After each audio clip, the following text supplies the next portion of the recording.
there's only 2 steps. So you apply, you fill out an application. It's on their website. You have to create an account on Y Combinator. You fill out this application. There's written questions about your company and you and your team. You submit a video introducing yourself to your... Yeah, do you remember? I remember helping you with that video. Yeah, so my co-founder actually lived in the Boston area, and he flew down here so we could film it together. Yes. Yeah, so May helped out with recording, and then we did several takes. And yeah, like I was like, I don't think you guys should be leaning back so much. I think you should be going forward, and I think that's what it was. Well, your advice paid off.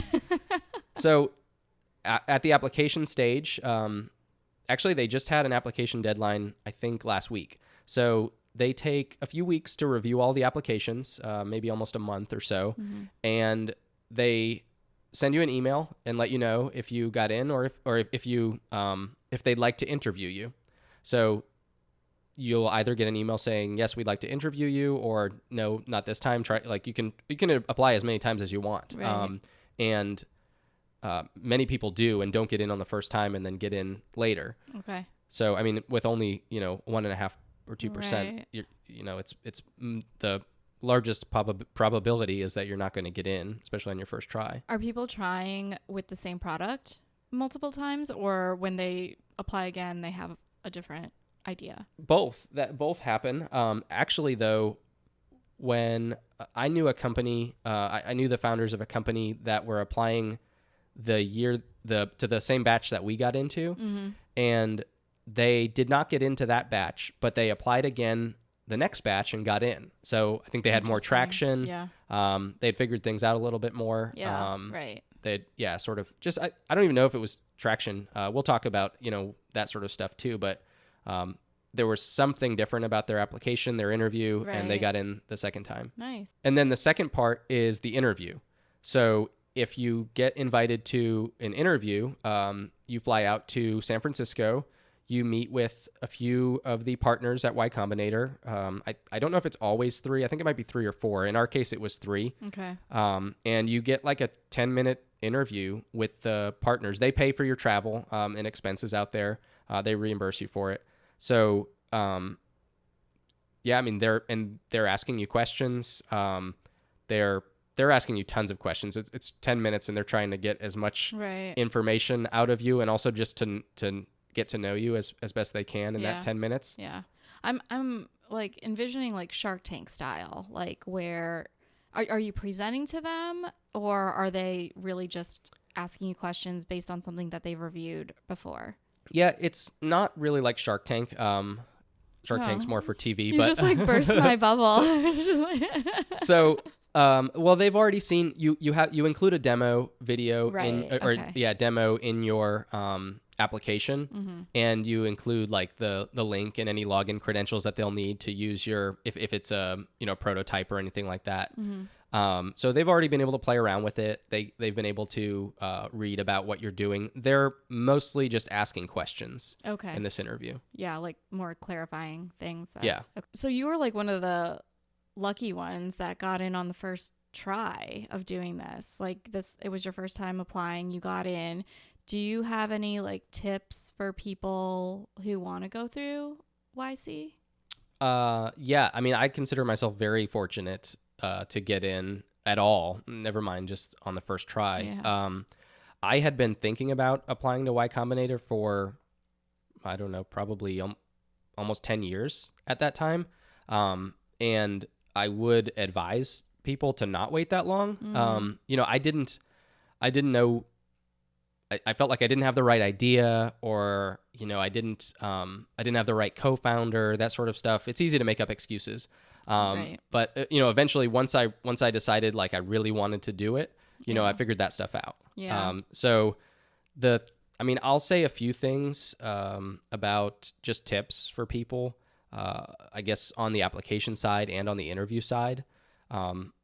One is, I mentioned they get 10 to 20,000 applications per batch, which means they are just reading a ton of stuff. You have to figure out a way to stand out. Right. It's like a college essay. Like what do you do to stand out? Yeah, it kind of is like a college essay, except much more brief.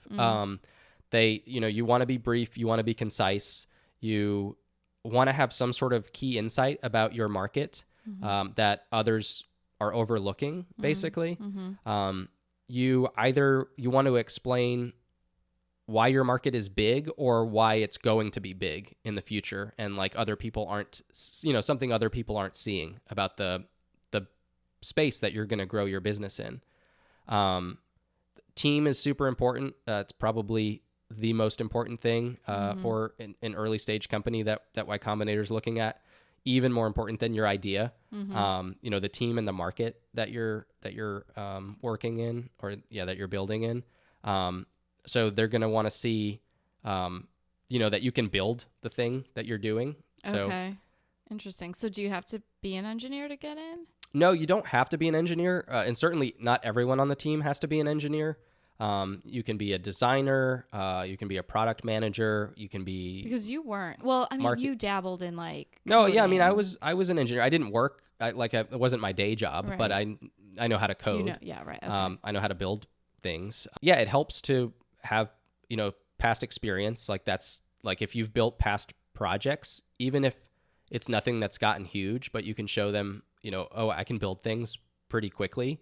That's what they're going to want to see, because you're going to, when you're building a startup, you're changing, you're iterating so often, especially if you haven't found product market fit. Like if you don't have a product that meets a need yet, and your, sales aren't easy to come by, then you might be changing your startup multiple times while you're in the 3-month batch. Right. We kind of did that, Right. in a sense. We stayed in the same market, but the product kind of shifted. Yeah. Right. So, and then get feedback on your application. Share it with friends. Make sure that somebody who does not understand your market or your startup, like especially if it's technical, make sure they can understand when they're reading it, because just because these founders, these partners at Y Combinator get all these applications doesn't mean they're necessarily experts. They're all experts in every field. So like you might be building something in some crazy industry, maybe you're doing something in, I don't know, in astrophysics or something like that. And they may not have an astrophysicist on staff. So I'm sure they'll have more familiarity than most people, but like, don't use buzzwords, and be concise. Also, reach out to past YC founders to review your application. Where can they find them? Is it just like a Google thing? Threads. You can go on Threads or Twitter. If you search for Y Combinator or YC founder, that sort of thing, you can find people.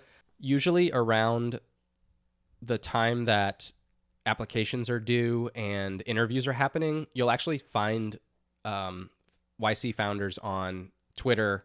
And I mean, Threads is brand new, but I assume this will happen on Threads too, where YC founders are saying if anybody needs help with their application, or more often it's with the interview. So like once they've narrowed it down and selected you for an interview, if you need help prepping for the interview, it's great to get as much practice as you can, and especially from somebody who's gone through it before. They'll know how to like ask you questions in the same way and try and throw you off. I kind of remember you doing like some practice sessions. We probably did 10 different practice interviews with former founders and just anybody that we could. Did you feel like their feedback was pretty consistent, or were there like conflicting like feedback that you would get?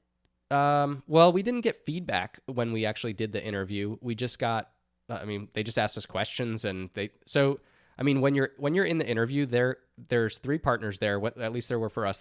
And 2 were bombarding us with questions. The other one was basically just observing. And one of the things that they want to make sure is, so they're also watching your body language. They want to make sure that you don't get flustered easily. And they want to make sure that you don't get defensive, that you're open to feedback. So they're gonna try and trip you up. And they're really good at interviewing and trying to kind of get under your skin a little bit or frustrate you. Yeah, and just see how you react, because they want people there who are willing to take their advice, and like level-headed founders.